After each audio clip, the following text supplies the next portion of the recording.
All right, folks, social distancing and wearing a mask. But this guy you definitely want to social distance with. Sami Vasquez, John Ledesky, the real name, the pride of Bloomfield, fought on many undercards in the sport of boxing. 48 years of age, you know him, you love him, and they loved him because when he was lacing up the leather, he was 35 and over. He is here at Dr. Zamarella's office, his young daughter, getting some dental work done, and I just wanted to bring him to share a little time here with you. And he's also driving a beautiful Chevy Equinox from Bowser Chevrolet in Monroeville. So what have you been up to? Work, raising a daughter, have a 5-year-old, single dad. It's good. Busy. Life's good. Life's good. Every guy wants a boy until they have a little girl. Oh, they steal your heart. Yeah, they do something to you. So how in the world did you get the nickname the Pride of Bloomfield? Well, I think it was more of a joke in a way. I come from a neighborhood, Bloomfield, which is all Italian. So Ledesky stuck out pretty good. So it was almost like a play on words. Pride of Bloomfield, Ledesky. You're thinking, you know, Richie, Ronaldo, Magliocco, Runco, Sciolo, but Ledesky, Pride of Bloomfield. All right, let's get caught up on some boxing. Tommy Yankello, world-class boxing. Probably won't see him for a long time, and it's been a long time, but you know, he's doing such a great thing at world-class boxing. I have said this, and obviously during his time with the great Paul Spatafor, truly one of the most gifted to ever lace up the leather, one of the best trainers anywhere on the planet, everything that's good with boxing. But we all know in boxing you have the good, the bad, and the horrible. And you know, a guy that has overcome so much in his career, and he's found another opportunity to recapture the magic. He's an entrepreneur, and I gotta tell you, I have a lot of love for Mike Tyson. He supposedly is in contract negotiation to fight Evander Holyfield, another great champion, an Olympian, just an all-around good guy from that great city of Atlanta, Georgia. And they're talking $25 million to Tyson, and he says, look, it'll happen, but just not now. And people are saying, well, why won't he just take the money? Look, Mike Tyson learned many years ago that if you don't save the shekels, no matter how much you're making, you're not going to end up. You know, one time, Sami, they said that he had made $400 million in the ring. So he's trying to be smart about it, and I get that, and it makes sense. But talk about these two guys, if and when they get together. Is that something you want to see? I think that Mike Tyson has preserved himself, it seems, maybe a little bit better. Watching Mike's last performance, I think he still has some left in the tank, and I don't know if Evander does. I don't know. I see both of them working out. I think with Mike, it seems timing's there, power's there. I don't know. I think it'll be a bad night for Evander. Okay. I think it'll be a bad night. A little bit of redemption on the part of Mike Tyson, too, obviously, how the last time they got together ended. And I think Mike is just on a journey now, just trying to, you know, take care of some unfinished business. Recently, Marvin Hagler passed away. One of my favorite fighters. Explain to the audience why I had such love for Marvin Hagler. Because he was all business. I mean, you know, guys before the fight, they want to talk, they want to be buddies, they want to shake hands.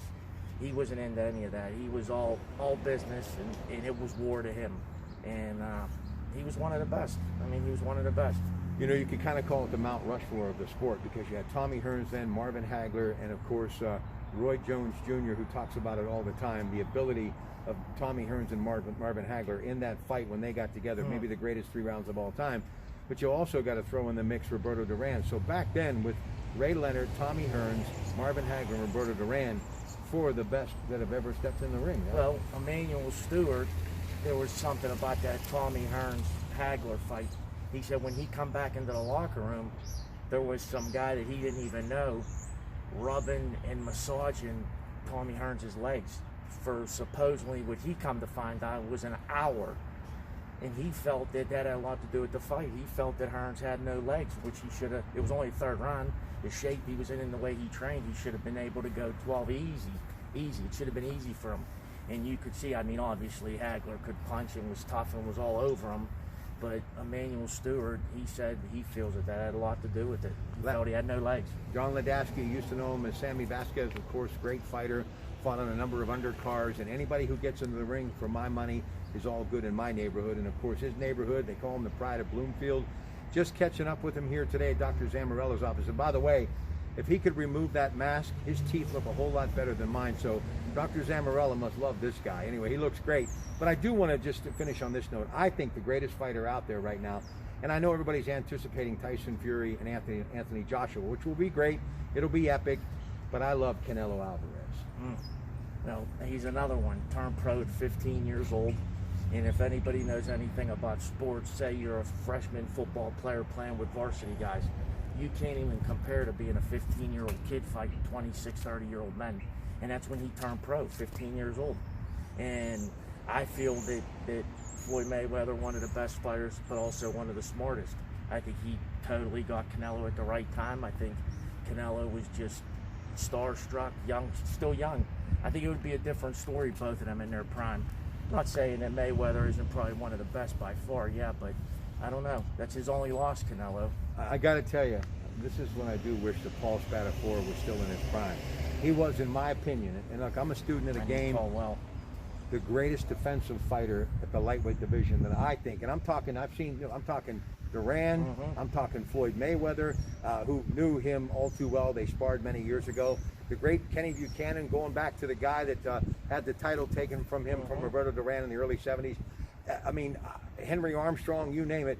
I'm telling you right now, Paul Spadafore was the greatest defensive fighter at that division that I had ever seen. A lot of people too don't know. Paul was good in everything. He was a good football player. He was a good basketball player. He played on Shaler's varsity hoop team, McKees Rock's varsity football. The kid was just, he still holds records at Guyasuda playing running back up there.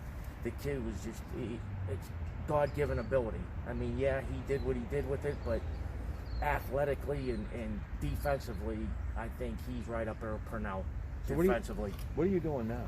I train guys on how to fix, I work for Port Authority in Allegheny County. I've been there 18 years. Nobody will get you to and fro from point A to point B better than the Pittsburgh Port Authority. Love what they do.